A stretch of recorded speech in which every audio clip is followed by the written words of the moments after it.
Hi hello and welcome back to my YouTube channel. मेरा नाम है Ankita Pramod Prabhu Walawalkar, also known as Konkan hearted girl these days. तो मैंने मेरे ब्रांड के बारे में, सिंधु उद्योग, ये जो मैंने टी शर्ट पहना है सिंधु उद्योग का, इसके बारे में मैंने आपको व्लॉग 1 में बताया था और मैंने बोला था कि मैं ट्रेडमार्क के बारे में बताऊंगी। और उसके लिए मैंने इंस्टाग्राम पे एक क्वेश्चन आंसर सेशन लिया था जिसमें मैंने लोगों के क्वेश्चंस नोट डाउन किए थे कि तुम लोगों को क्या जानना है ट्रेडमार्क के बारे में। और मैंने देखा कि बहुत सारे लोगों ने मुझे ट्रेडमार्क के बारे में क्वेश्चंस पूछे थे और ये ब्लॉग को थोड़ा सा लेट हुआ क्योंकि मेरी जो एसएसडी थी वो करप्ट हो गई और मेरा डेटा चला गया, बहुत चीजें हुई तो डिले हुआ। लेकिन मैंने ये सब सारे जो क्वेश्चंस थे वो ऐसे रफ नोट डाउन करके रखे थे जिसपे मैंने पूरा स्टडी करके जो मेरी प्रोसेस है, जैसा मैंने ट्रेडमार्क लिया वो मैं चाहती हूँ कि मैं आप लोगों तक शेयर करूँ। तो ट्रेडमार्क के बारे में ये जो क्वेश्चन आंसर है ये बताने से पहले मैं आप सभी लोगों को बताना चाहूंगी कि मेरा जो ये ब्रांड था इसका नाम पहले कोकणी बाजार था, जो मैंने बोला था। और कोकणी बाजार के लिए मैंने ट्रेडमार्क के लिए इधर उधर बहुत सारे एजेंट से कांटेक्ट किया, बहुत कुछ किया। किसी ने मुझे 40,000 बजट दिया, किसी ने 50,000 दिया। मिलेगा या नहीं मिलेगा पता नहीं, हम अपनी प्रोसेस करते हैं ऐसा बोला। और जब मैंने खुद प्रोसीजर करके ये जब ट्रेडमार्क लिया और जब मुझे टोटल मेरा खर्चा जो था ट्रेडमार्क का वो सब मेरा 20-25 हजार में सब ट्रेडमार्क हो गए। वो भी मैं डिटेल में बताऊंगी तो आपको पता चलेगा कि क्या क्लासेस होता है उसमें। और मैंने हर एक क्लास में लिया। सिर्फ एक क्लास में ट्रेडमार्क लेने के लिए मुझे 40-50,000 बोला गया था और मैंने 5-6 क्लासेस में मेरा ट्रेडमार्क रजिस्टर, ये जो सिंधु उद्योग नाम है वो रजिस्टर करवाया, तब जाके मुझे 25,000 का खर्चा आया, जो कि मैंने खुद जो भी प्रोसीजर थी वो की, तब मुझे पता चला। उसके बाद मैंने एक ट्रेडमार्क से रिलेटेड एक लिख के मतलब एक पोस्ट की थी फेसबुक पे कि आप लोग कैसे ट्रेडमार्क ले सकते हो, कैसे अपने पैसे बचा सकते हो। और मैं मराठी हूँ तो मराठी बहुत से जो एजेंट है उन्होंने मेरे ऊपर बहुत ये किए कि अरे ये ऐसी लड़की है जो मराठियों को ही आगे बढ़ने नहीं देती, देखो कैसी लड़की है, ये है वो है। क्योंकि मैंने उसमें ये बोला कि आप एजेंट पे इतने पैसे मत वेस्ट करो, थोड़ा अपने हिसाब से चलो, थोड़ा खुद मेहनत करो और करो तो आपके बहुत सारे पैसे बचते हैं। तो इसमें मुझे यही बताना था कि अगर कोई भी एजेंट काम कर रहा है वो फ्री में काम नहीं कर रहे, ऑब्वियसली।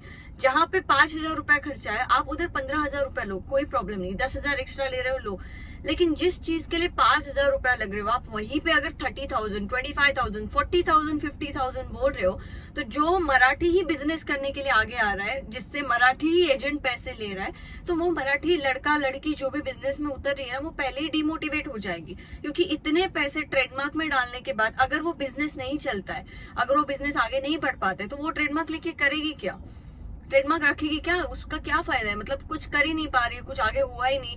मैंने मेरा बिजनेस बंद कर दिया तो, लेकिन बिजनेस बंद करने के लिए ये ऐसे एजेंट्स या फिर ऐसे जो लोग होते हैं जो ज्यादा पैसा बोल के पहले ही लोगों को डिमोटिवेट कर देते हैं, तो ये फैक्टर मुझे नहीं चाहिए था। इसलिए मैंने बोला था उस पर और उसमें मुझे बहुत से लोगों ने मैसेजेस आए थे, बहुत से कमेंट्स आए थे। लेकिन फिर भी मैंने सोचा कि मैं मेरे लोगों को बताऊंगी ताकि जो भी मराठी हो, हिंदी हो, जो भी हो, जिनको भी बिजनेस करना है, जिन लोगों को ट्रेडमार्क चाहिए, जिन लोगों को अपने पैसे बचाने, वो कम पैसे में कर सकते हैं। जो भी एजेंट है, बाद में मैंने जिसके थ्रू ये करवाया मैंने उसको भी पैसे दिए, क्योंकि कुछ कुछ चीजें ऐसी होती है कि जब आप वहां पे पहुंच नहीं पाते हो।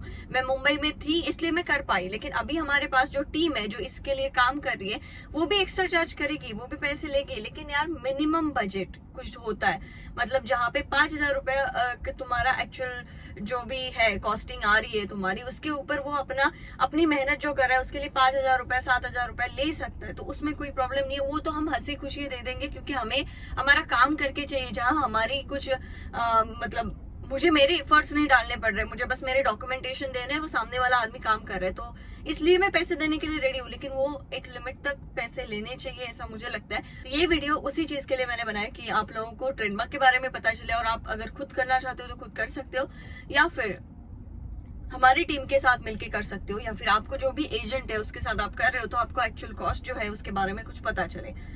तो मैंने ये जो क्वेश्चंस नोट डाउन किए थे उससे मैं स्टार्ट करती हूँ। सबसे पहला क्वेश्चन था difference between trademark and patent. तो पेटेंट जो होता है ना वो एक प्रोसेस होती है, या फिर आप कोई नई प्रोसेस इन्वेंट करते हो, कुछ ऐसी चीज इन्वेंट कर रहे हो जो कि आपका इन्वेंशन है खुद का। आपने अगर दे धक्का मूवी देखी होगी, जो मराठी लोग हैं उनको पता चलेगा कि दे धक्का मूवी जब आई थी तो मकरंद अनासपुरे जो एक्टर है उन्होंने एक इंजन का कुछ पार्ट डेवलप किया था जिससे कुछ ऐसी प्रोसेस थी कि पेट्रोल यहाँ से यहाँ जाएगा, ऐसे होगा तो पेट्रोल सेव होगा।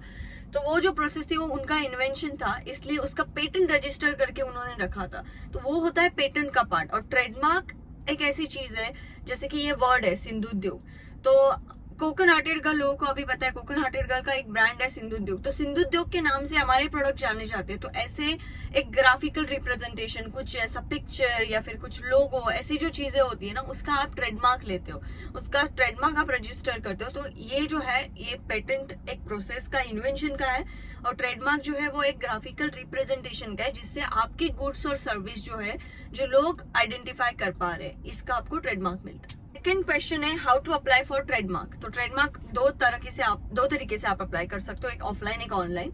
तो ऑफलाइन के लिए पूरे इंडिया में सिर्फ उनके आई गेस 5 ऑफिसेस है, मुंबई, अहमदाबाद, दिल्ली, कोलकाता, चेन्नई, यहाँ पे उनके ऑफिसेस है। मुंबई में जो उनका ऑफिस है वो वडाला में है, ट्रेडमार्क रजिस्ट्री का ऑफिस, मोनोरेल का एक स्टेशन है उसके पास ही है, जहाँ पे मैंने जाके मेरा ट्रेडमार्क रजिस्टर करवाया था। मैं खुद वहां पे गई थी। कोई लंबी प्रोसीजर नहीं है, कुछ नहीं है, बस एक नॉर्मल 2 पेज का एक फॉर्म होता है जिसपे आपको वो फिल सब करना होता है। लेकिन वो फिल करते हुए आपको बहुत कॉशियस, तो आपको किसी की तो हेल्प लेनी ही पड़ेगी, जिसकी हेल्प मैंने ली थी, क्योंकि जो क्लासेस होते हैं, क्योंकि सिंधु उद्योग ब्रांड जो है जिसमें हम फ्रूट्स भी सेल कर रहे हैं, जैसे कि मैंगो, ऑयल भी है हमारे पास, पिकल्स भी है हमारे पास, और क्या है, ग्रेन्स वगैरह भी है, बहुत सारी चीजें, मसाले भी है। तो ये इन सब चीजों का एक अलग अलग क्लास होता है, वो हर एक क्लास का क्लास 33, क्लास 30 ऐसे करके एक स्पेसिफिकेशन होता है, उसके लिए एक कॉलम होता है। तो वहां पे वो प्रॉपर जो भी क्लास है उसका जो भी डिटेल है वो आना चाहिए, और वो नॉर्मल इंसान ऐसे नहीं ढूंढ सकता। तो उसके लिए आपको किसी एडवोकेट की जरूरत पड़ती है, या फिर कोई जो है अभी हमारे टीम में जैसा कि है, वो लोगों ने हमने एक टीम बनाई, हमने बहुत से लोगों को हेल्प की है ट्रेडमार्क के लिए। तो मैंने जो प्रोसेस की थी वो ऑफलाइन की थी। अप्लाई कैसे करते हैं उसके बारे में बताती हूँ। तो वो फॉर्म मैंने फिल किया, फिर उस पर जो भी मेरा ट्रेडमार्क का सिंधु उद्योग का जो लोगो था वो मैंने उस पर डाला। उस फॉर्म के एंड में वो जो लोगो है वो मैंने उसका पिक्चर ये किया था, मतलब छोटा एक साइज होता है, उस साइज में वो पिक्चर लगा दो, फिर अपना साइन करके बस मैंने उधर रजिस्टर जो भी काउंटर था उनको दे दिया था। ये ऑफलाइन का प्रोसीजर था जो कि सिंपल था। और उसके लिए मुझे जो भी इसकी जो फी होती है, वो क्लास की, पर्टिकुलर क्लास की जो रजिस्ट्रेशन फी होती है, उसके लिए आपको डीडी निकालना पड़ता है, डिमांड ड्राफ्ट निकालना पड़ता है। वहां पे जाके गूगल पे, ये पे कुछ नहीं होता, एक आपको डिमांड ड्राफ्ट ही निकालना पड़ता है, डीडी से ही आपको वो पेमेंट करना होता है। ऑनलाइन अगर आप करते हो, ये मैंने बताया वो ऑफलाइन का था, ऑनलाइन अगर आप करते हो तो उसके लिए आपको डिजिटल सिग्नेचर लगती है, और डिजिटल सिग्नेचर के बहुत सारे लफड़े हैं। तो बेटर आप एजेंट के थ्रू ही जाओ, या फिर कोई आपको हेल्प करने वाला, आपके पहचान में जो ट्रेडमार्क करने वाला है उसके थ्रू जाओ, तो वो ऑनलाइन का प्रोसीजर भी फास्ट हो जाता है। उसके लिए आपको जो भी डॉक्यूमेंटेशन है वो एक आगे क्वेश्चन है, उसमें मैं बता देती हूँ। उसके बाद मुझे एक क्वेश्चन है, how to make sure no one is using it previously और आफ्टर। लाइक कोई आपका ये जो ट्रेडमार्क है वो पहले यूज कर रहा है या नहीं कर रहा है, या फिर आगे जाके यूज कर रहा है या नहीं कर रहा है, कैसे पता चलेगा। तो पहले कोई यूज कर रहा है या नहीं कर रहा है ये आपको एजेंट बता सकते हैं, क्योंकि उनके पास एक पोर्टल पे वो सर्च करते हैं। दूसरा एक क्वेश्चन है कि उन्होंने ट्रेडमार्क के लिए अप्लाई किया है, लेकिन उनको समझ में नहीं आ रहा कि why is it taking too long and there is no response. तो आपने किसके थ्रू अप्लाई किया है उस पर ये डिपेंड करता है, क्योंकि कई सारे एजेंट्स ऐसे हैं मार्केट में जो आपसे पैसे लेंगे, आपको बोलेंगे कि मैं आपको ट्रेडमार्क दिलवाता हूँ, लेकिन बाद में कुछ रिस्पॉन्स नहीं आएगा। लेकिन अगर आपने खुद किया है तो इसमें स्टेजेस जो है वो ऐसे होते हैं कि जब आप अप्लाई करते हो तो उसके बाद 2-3 महीने अभी लग रहे हैं एग्जामिनेशन के लिए। एग्जामिनेशन के बाद वो ट्रेडमार्क पास होके उनका एक ट्रेडमार्क का जर्नल होता है, उसमें वो पब्लिश होता है।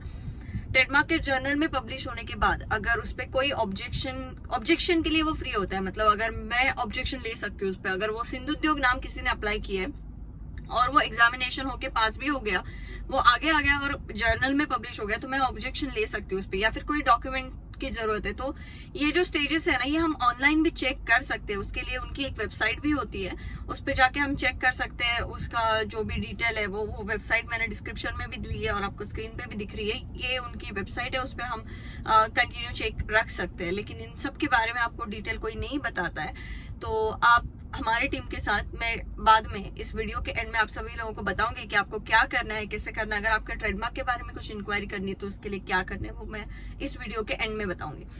तो ये आपका जो है, आप पूछ रहे हो कि क्यों इतना टाइम लग रहा है, कुछ रिस्पॉन्स नहीं आ रहा है, तो ये आपने किसके साथ मिलके ये ट्रेडमार्क रजिस्टर किया है, या आपने खुद किया है, कौन सी स्टेज पे है वो आप उस वेबसाइट पे देख सकते हो। और अगर आपने एजेंट ने लिए पैसे तो फिर मैं कुछ उस पर नहीं बोल सकती, क्या पता उसने क्या किया हो।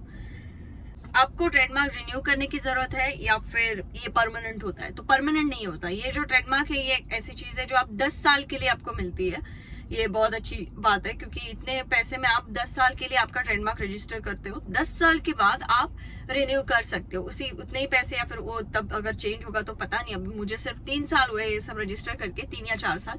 तो 10 साल के लिए आपका उस क्लास, एक पर्टिकुलर क्लास में वो रजिस्टर होता है और उसके बाद आप रिन्यू कर सकते हो।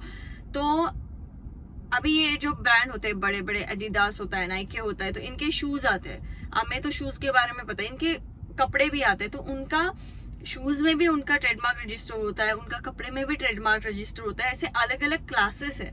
ऐसा नहीं है कि मेरा एक नाम है, मुझे बस वो नाम रजिस्टर करने हैं। आप उसमें क्या सेल कर रहे हो, आपकी सर्विस क्या है, वो सब मैटर करता है। अगर आपका कोई ऐसे मिक्स्ड है, जैसे कि मेरा सिंधु उद्योग में हम बहुत सारे प्रोडक्ट सेल करते हैं, तो वो प्रोडक्ट के भी अलग अलग क्लासेस है। तो उस क्लासेस के हिसाब से आपको ट्रेडमार्क लेना पड़ता है। नेक्स्ट है कौन से डॉक्यूमेंट्स जरूरी है ट्रेडमार्क के लिए। तो अभी इतना डिटेल में नहीं बता सकती क्योंकि मेरा एक स्मॉल स्केल एंटरप्राइजेस था। तो एमएसएमई का जो लाइसेंस आता है वो मेरे लिए इम्पोर्टेंट था। अगर और एक डीआईपीपी का जो होता है वो सब आपको जो है हमारी टीम में से, मैं नंबर जो दे दूंगी आपको, उसमें से आप कांटेक्ट करके आप पूछ सकते हो कि क्या क्या डॉक्यूमेंटेशन की जरूरत है। लेकिन मैंने जो डॉक्यूमेंट दिए, नॉमिनल डॉक्यूमेंट्स, एमएसएमई का लाइसेंस, जो एमएसएमई का जो सर्टिफिकेट होता है वो मैंने सबमिट किया था और मेरा लोगो दिया था बस। और तो मैंने कोई और डिमांड ड्राफ्ट जो भी उनकी फीस थी उसका दिया था, और मुझे कोई डॉक्यूमेंटेशन की जरूरत नहीं थी। लेकिन आपके पास अगर ये डॉक्यूमेंटेशन होते तो आपकी जो फीस होती है ना वो कम होती है।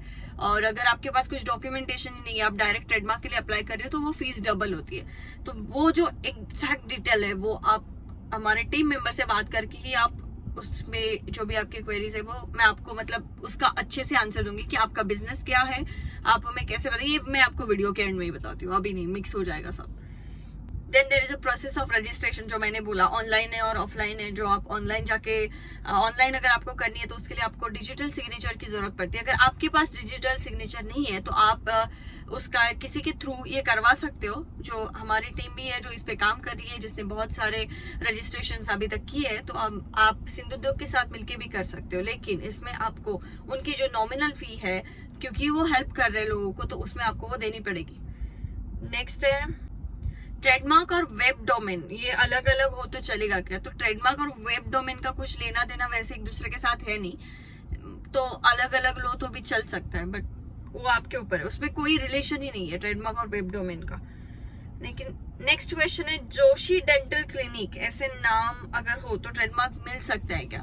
तो डेंटल क्लिनिक ऐसा तो है, तो जोशी है जो सरनेम है ये बहुत कॉमन है। तो अगर पहले किसी ने लिया होगा जोशी सरनेम से रिलेटेड कुछ तो फिर मुश्किल होता है, लेकिन फिर भी आप एक ट्राई दे सकते हो इस चीज के लिए।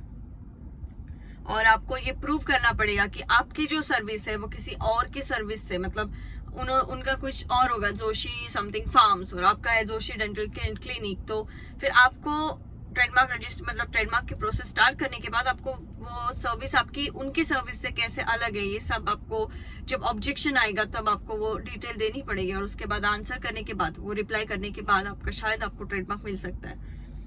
ओके ना, make sure no one is using my trademark, ये जो क्वेश्चन है बहुत अच्छा क्वेश्चन है वैसे। तो अगर आप किसी एजेंट के थ्रू या फिर किसी एडवोकेट के थ्रू ये कर रहे हो, तो वो लोग इन सब चीजों का ध्यान रखते हैं कि अपने क्लाइंट का जो भी ट्रेडमार्क है वो कोई यूज ना करे। और जो नॉर्मली है, ये जो ट्रेडमार्क अप्लाई करेगा उसके बारे में मैं बोल रही हूँ कि मैंने ट्रेडमार्क अप्लाई किया, मुझे ट्रेडमार्क मिल गया है, और किसी ने सेम नाम से ट्रेडमार्क अप्लाई किया है, तो मेरा जो भी एडवोकेट है या फिर मेरा जो भी एजेंट है, ये उसका काम है कि वो उन चीजों पे ध्यान रखे। लेकिन अप्लाई किए बिना बाहर आपने किसी को ये यूज करते हुए देखा तो आप उस पर सिविल सूट फाइल कर सकते हो, आप ऑब्जेक्शन ले सकते हो, और प्लस आप कंपनसेशन मांग सकते हो जो भी आपके लॉसेस हुए उस चीज के लिए। इसके लिए आपको कोर्ट में जाना पड़ेगा। और अभी ये मेरा जो सिंधु उद्योग है ये रजिस्टर है। अगर मुझे दिखता है कि कोई मेरे ब्रांड का यूज कर रहा है ऐसे ही विदाउट रजिस्ट्रेशन या फिर ऐसे, तो इन चीजों का ध्यान मुझे रखना है। लेकिन अगर वो ट्रेडमार्क के जर्नल में पब्लिश हो रहा है, तो आपने जिस एजेंट के थ्रू या जिस टीम के थ्रू ये रजिस्टर करवाया, उनका वो काम है कि वो ध्यान रखे कि और कोई इस नाम को यूज ना करे। तो मुझे अगर कोई अभी दिखता है कि सिंधु उद्योग नाम को यूज कर रहा है, तो मैं उस पर केस फाइल कर सकती हूँ क्योंकि इट्स रजिस्टर्ड। नेक्स्ट क्वेश्चन वही था जिसका आंसर मैंने दे दिया, what can I do if someone is using my trademark. अगर कोई आपका ट्रेडमार्क यूज कर रहा है तो आप उस पर सिविल सूट फाइल कर सकते हो और कंपनसेशन मांग सकते हो। Digital sign is not uploading, what should I do, ऐसा एक ने मुझे क्वेश्चन भेजा था। तो डिजिटल साइन आपकी अपलोड नहीं हो रही है क्योंकि डिजिटल साइन इंटरनेट एक्सप्लोरर से अपलोड करनी पड़ती है और उसके जो बाकी के विंडोज वगैरह है उससे वो होती नहीं है। तो उसके लिए बहुत सी यूट्यूब पे वीडियोस अवेलेबल है। क्योंकि मैंने ऑफलाइन प्रोसीजर की थी, मैंने इन सब के बारे में ज्यादा डिटेल नहीं ली है। तो हमारी टीम में जो है वो ऑनलाइन भी रजिस्ट्रेशन होता है और अगर आपको खुद जाके करना है तो उसके लिए भी हम आपको फॉर्म फिल करके देते हैं। लेकिन इन सब चीजों के लिए आपको क्या करना है, तो मैं आपको जैसे स्क्रीन पे बता रही हूँ उस फॉर्मेट में आपको हमें आपकी क्वेरी भेजनी है। सबसे पहले तो आपका नाम, दूसरा आपका बिजनेस का नाम, उस बिजनेस में आप क्या कर रहे हो, मतलब सिर्फ ऐसे लिख दिया कि सपोज मैं आपको एक एग्जांपल देती हूँ, वालावलकर फार्म्स। वालावलकर फार्म्स में आप कर क्या रहे हो, मतलब क्या बेच रहे हो, क्या कर रहे हो, वो डिटेल्स चाहिए हमें। तो सबसे पहले आप अपना नाम, उसके बाद आपका जो भी बिजनेस है उसका नाम और डिटेल्स में आप क्या कर रहे हो वो छोटा सा डिटेल में, उसके बाद आपका एड्रेस, आप कहाँ से बिलोंग करते हो और आपको क्या आपका क्वेश्चन है। इस वीडियो के थ्रू मैं आपको सिर्फ एक एडवांटेज दे रही हूँ कि हम आपके एक सवाल का आंसर अपने एडवोकेट के थ्रू आपको फ्री में देंगे। लेकिन please don't try to act smart कि मैं 4-5 क्वेश्चन को एक ही क्वेश्चन में कर देता हूँ, जैसा कि हम करते हैं, मुझे भी पता है। एक ऐसा क्वेश्चन जो आपको चाहिए जिसके लिए बाहर अगर आप ज्यादा ये करोगे कि तो चार्जेस मिलेंगे। आपको अगर चाहिए कि मेरा ये मुझे ट्रेडमार्क मिल सकता है या नहीं, ये भी अगर आपका क्वेश्चन है तो भी हम आपको उसके बारे में डिटेल बताएंगे। डिटेल इसी फॉर्मेट में भेजनी है, नाम, आपके बिजनेस का नाम, आपके बिजनेस की जो भी डिटेल है वो एकदम छोटे से पैराग्राफ में आप लिख सकते हो, ज्यादा हमें डिटेल नहीं चाहिए। आपके पास क्या क्या लाइसेंस है इस जॉब के लिए, इस चीज की, या फिर लाइसेंसेस नहीं है तो वैसे आप मेंशन कर सकते हो। और आपको क्या क्वेरी है, मतलब आपको क्या पूछना है, मुझे इस चीज का लाइसेंस मिल सकता है या नहीं, या फिर आपको जो भी है वो आप हमें पूछ सकते हो, हम उस चीज का जवाब देंगे। लेकिन अगर आपको सेम डे पे रिप्लाई नहीं आ रहा है तो जस्ट डोंट वरी, क्योंकि हमारे पास बहुत सारे मैसेजेस होते हैं, हम उनको धीरे धीरे रिप्लाई कर रहे होते हैं। तो आपको 1-2-3 दिन में तो रिप्लाई जरूर आ जाएगा। आप अपने पैसे वेस्ट मत कीजिए। और ये मैंने वीडियो हिंदी में इसलिए बनाया क्योंकि इंस्टाग्राम पे मुझे बहुत सारे लोगों ने हिंदी में मेसेजेस किए थे, कुछ लोगों ने मराठी में भी किए थे। तर आपल्या लोकांसाठी मी हे सगळं जास्त करते, कारण माझी अशी इच्छा आहे की आपले जे मराठी लोक आहेत हे स्वतःहून पुढे यावेत, स्वतःहून त्यांनी काहीतरी करावं आणि त्यांना कुणी फसवू नये। आता तुम्ही माझा हा जर टी शर्ट बघितला तर इथे TM लिहिलेलं आहे, कारण हा टी शर्ट मी तेव्हा प्रिंट करून घेतला होता क्वालिटी चेक करण्यासाठी, जेव्हा मी हे जे होतं ट्रेडमार्कचं ते मी प्रोसेसला टाकलं होतं। प्रोसेस जेव्हा आपण करतो तेव्हा आपण ते यूज करू शकतो। तर मी जेव्हा ट्रेडमार्क साठी अप्लाय केलं होतं त्याच्यानंतर मी हे क्वालिटी चेकिंग साठी दिलं होतं, त्याच्यामुळे मी तिथे TM टाकून एकच टी शर्ट प्रिंट करून घेतला होता जो मला चेक करायचा होता। त्यानंतर ते 3-4 महिन्यांनी एक्झामिनेशन त्याचं झालं, त्याच्यानंतर ते जर्नलमध्ये पब्लिश झालं आणि त्याच्यानंतर मला ट्रेडमार्क मिळालं आणि मग आता मी तिथे R वापरू शकते, जो की R मी बाकी सगळ्या ठिकाणी वापरले पण अजून त्याचे टी शर्ट्स आम्ही प्रिंट करून घेतलेले नाहीये, त्यामुळे तो TM दिसतो। पण TM असला याचा अर्थ त्याने ट्रेडमार्क साठी अप्लाय केलंय, त्याच्यावरती काहीतरी एकतर अप्लाय केलंय, दुसरं म्हणजे काहीतरी ऑब्जेक्शन आलंय त्याच्यामुळे ते थांबलंय, त्याच्यामुळे तो TMच वापरतोय, R वापरत नाहीये। ज्या ठिकाणी R अप्लाय केलेलं आहे, R वापरले याचा अर्थ ते रजिस्टर आहे, ते कोणी वापरू शकत नाही। जो वापरेल त्याच्यावरती ते लोक सिव्हिल सूट फाईल करू शकतात आणि तुमच्याकडनं कंपन्सेशन मागू शकतात। त्याच्यामुळे असा कोणाचाही ह्याचा ट्रेडमार्कचा वापर करू नका। प्रत्येक जण आपला ब्रँड बिल्ड करण्यासाठी खूप प्रयत्न करत असतो। मी भरपूर मेहनत केली आहे ह्या नावासाठी। आम्ही अक्षरशः 6-7 महिन्यांची मी माझी झोप घालवले, रात्रीचं उठून हे नाव चालेल का, ते नाव चालेल का, असं केलंय। आणि त्याच्यानंतर हा लोगो आम्हाला डिझाईन करून दिलाय गजमुख आर्ट्स कांदिवली, जो माझा मित्र आहे प्रथमेश जोशी उर्फ मॅगी, त्याने हा डिझाईन केला आणि त्याने खूप स्वतःचं डोकं लावून मला जसं हवं तसं, मी त्याला सांगितलं हे नाव आहे, हा असा कन्सेप्ट आहे आणि सुरुवात ह्याची आमची आंब्यापासून झाली आहे, त्याच्यामुळे आंबा हा सगळ्यात म्हणजे देव आहे माझ्यासाठी, त्या गोष्टीमध्ये आम्ही उतरलोय। त्याच्यामुळे तर तू तशाने काहीतरी डिझाईन कर, आणि त्याने एकाच झटक्यात मला 4 डिझाईन दिल्या होत्या, 4ही सेम होत्या, फॉन्ट जरा वेगळे होते आणि त्याने स्वतःहून गणपतीचं म्हणून हे सिंधुद्योगचं असं सीचं जे हे आहे ते थोडं गणपतीचं त्याला लुक दिला आणि मला तो लगेच आवडला। मी लगेच फिक्स केला, म्हटलं डन, गणपती दिसतोय त्याच्यात, आपला आंबा पण दिसतोय, कोकणाचा सगळं आहे। ह्या सिंधुद्योगचे जे काही पुढचे ब्लॉग आहेत ते लवकरच येतील, जेणेकरून आपले जे मराठी उद्योजक आहेत त्यांना मदत होईल आणि तुम्हाला कळेल। आता ह्याच्यामध्ये गॅप पडणार नाही 101%, कारण हा ब्लॉग साठी जी डिटेल होती ती सगळी माझी गेली त्या SSD मधून, ती करप्ट झाली. आणि त्यानंतर मला भरपूर काही गोष्टी शोधायला लागल्या, पण त्या मला नाही मिळाल्या. शेवटी मी हा छोटासा एक ब्लॉग बनवला. तुम्हाला जे काही डिटेल असेल ते आमच्या टीम मधून दिली जाईल. बस या ब्लॉग मध्ये एवढंच. आपण भेटूया पुढच्या ब्लॉग मध्ये लवकरच.